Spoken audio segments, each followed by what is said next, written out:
So, bali dito tayo gagawa ng hand washing. Sa portion na yan, gagawa tayo. Diyan. Ayun naman, pagka-plumbing na rin tayo. May PPR na rin dyan. Ito, liso. Kakabit natin doon sa bubong yan kasi may tagas. Tiles para sa ating lababo. Hollow block sa lababo. Then, ito sa CR. Ito sa dalawang pinto ng room. Yan, ito yung gagawin natin dito na flashing. Ayan, bali, 6 na piraso. Tatlo rito. 1, 2, 3. Sa kabila rin 3. Medyo matarik yan, kaya bukas na lang gagawa tayo dito. Parang paano natin siya maakyat. Katarikan kasi yan. Gagawa tayo ng paraan niya para makita natin na hindi siya delikado. Ayan, so bali, nayari na natin yung gawain natin tiles and ceiling doon. Ito naman yung mamaya, magkapalit tayo dito ng gutter. Yan, sira na kasi doon. Sa port na may butas doon, kaya tumutulo sa loob na. Ayun na, may butas siya ron. May butas siya dyan sa part na yan. Ayan. Butas siya rito, ano? Ayan, butas siya. Kaya tumutulo, papalitan natin yan mamaya. Balitaran yan. Both side, no?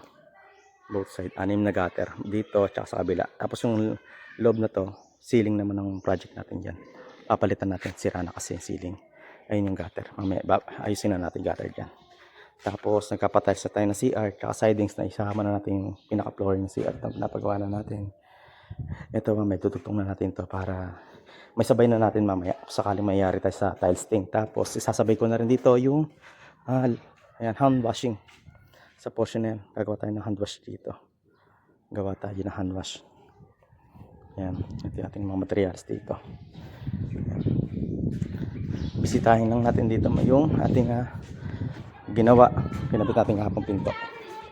Nagkabit kasi ako ng pinto rito kahapon, 2. Ito sa may grade 3. Ito. Yan, in-overtime namin kahapon. Ito kinabit natin na pinaka panel door niya. Tapos yung isa din na pinaltan na rin natin. Then naglilinis na lang ng mga estudyante rito para bukas diretso na silang kasama. Hindi, papasok na sila rito. Ano? Ito, may yung kanyang panel. Yan, naglilinis na sila rito. Medyo ito yung kanyang panel. Yung panel niya, no? Panel niya yan. Tapos, ito yung ating kinabit kahapon na ceiling. At saka yan, nakakabit na lahat ng ceiling niya. Yan, mas estudyante rito, masisipag. Yan, naglinis na sila rito. Yung 2 board na pinapalagay nila ni ma'am dito. Request kasi ni ma'am na ilagay dito, takpan yung 2 bintana rito. Yan, takpan yan. Ayan. Ayan siya. Tsaka yung kanyang mga ceiling pan, okay na rin. Working din yung ceiling pan na yan. Mandar na yan. Yan. Yung isang control na isang ceiling pan na yan sa port na yan. Yan. Naglilinis na yung estudyante rito. Pasok mo nila na Monday. Yan. Baby, say hi. Uy, say hi. Welcome to my vlog. Ayan na. Konti lang po. Ayan. Yung mga bata na.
Yan, so bali nalagyan na natin siya ng forma. Ayan, lumamit na ako ng C-Parlin.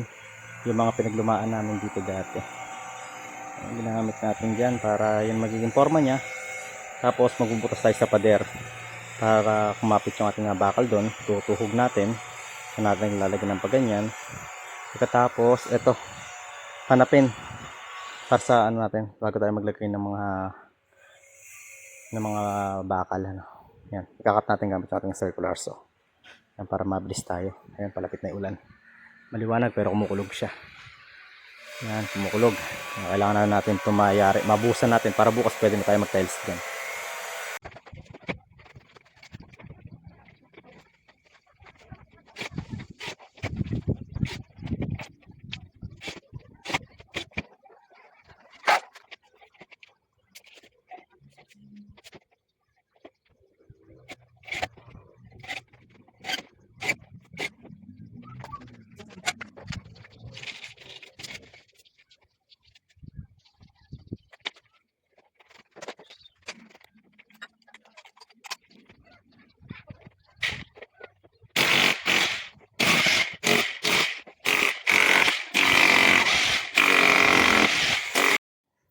Yan, no, pagbutas na rin tayo rito, no. Yan, bali sinisan na natin para mas matibay, no. Marami naman tayong bakal na pinabili. Tapos tutusok lang natin to dito. Yan. Babaon natin yan hanggang dito. Para matibay. Wala talaga siyang lundo. Ayan, bali siyam na piraso yan. 230 lang yan, out of 50. Pero siyam na piraso, dikit-dikit. Yan, nasa 20 cm lang. O, yan. 20 cm lang pagitan niya. Para matibay siya. Tapos lalagyan natin siya ng pahalang. Ang horizontal dito pag ganun. Di baling mas madami, walang problema. Maraming tandayang bakal yan. Para wala talagang bagsak.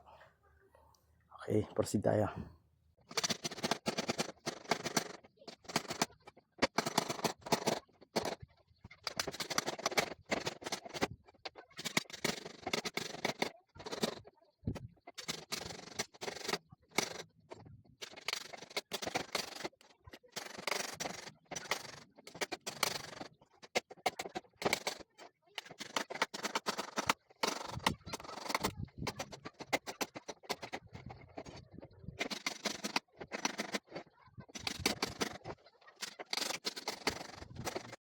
Ayan, naglalagay na rin tayo ng horizontal. Ayan, yung mga dulo niya, binend ko siya.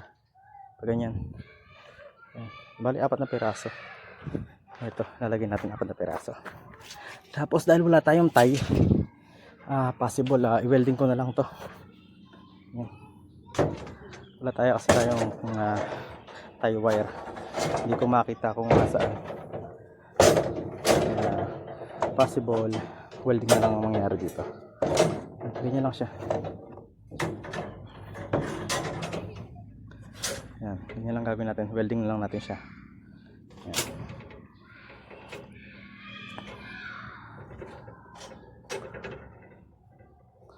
Okay. Tapos welding na lang natin siya. Yan, so bala ito na yung outcome ng ginawa nating lababo rito. Yan. Meron siyang lababo rito. Yan, so bali binubuli ko na lang siya. Inabutan kasi tayo ng malakas na ulan dito. Kaya ngayon lang tayo nag-proceed na para sa ating bully. Yan, matagal siyang matuyo. Pauwi na kami siguro bago ako umalis dito. Takpan muna natin siya para kahit umulan hindi na masisira yung ating flooring. Yan, bulihin ko lang muna siya. Ito na outcome niya. Tiles na lang to. Siguro baka bukas pwede na kami mag-tiles. Papaikotan naman namin lahat ng tiles yan. Tapos dito nga mag-overlap pa ako dito. Mga siguro mga ganyan, mga 5 or 4, 5 pabulusok na ganun. Wasak yung ginawa natin dito sa lakas ng ulan, napakalakas. Mag-uulit na naman tayo dito niyan. Dahil nawasak, napakalakas ng ulan.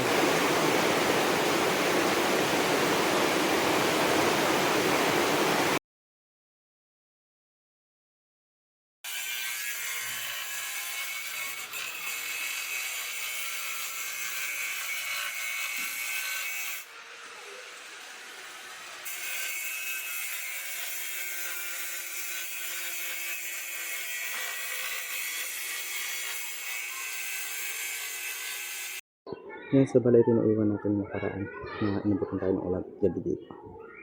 Yung balay ito na nilalagyan namin. Yan. Konti na lang siya. Yan, abang na rin yung ating plumbing. Itatap ko na lang siya mamaya rin. Ano siya? Sidings na lang na ito. Magkabila. Pinapasa tayo rito ng panglagay. Subukan natin pagkasya yung mga retaso ko sakali.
Yan, so bali naghalo na kami ng 3 supot na semento para dire-diretso. Problema lang, mukhang masama na naman ang panahon. Yan, dilim, ulan na naman. Maambot-ambot siya. Siguro bago kami mag-flooring, sa portion na lang naman natin pa-flooring namin sa may lababo. Doon nayari naman payaring muna namin ulan.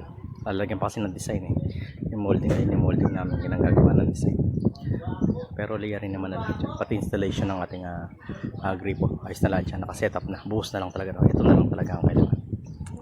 Kaya pinaliligpit na natin gamit natin. Baka kasi abutan pa ng ulan. Flooring na lang naman ang trabaho natin dito. Ito na yung layout natin. Nilagyan ko siya ng tansi. Ayan, dito siya nakaklibis sa portion na to. Ayan, dito tapon ng tubig.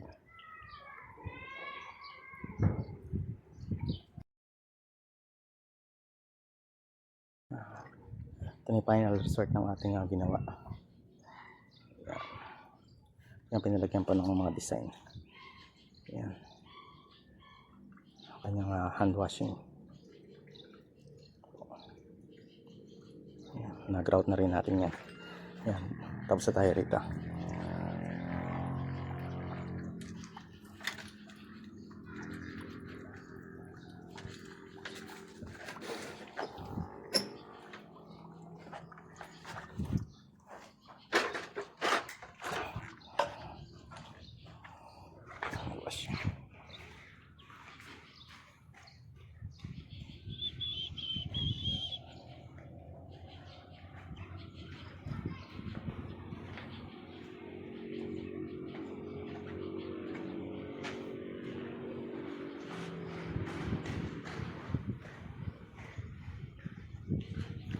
Yung ginawa ko rito may continuity yung kanyang kahit hindi siya magkadugtog, nilagyan ko siyang continuity para maganda siyang tignan yung kanyang design. Ayan, may continuity siya.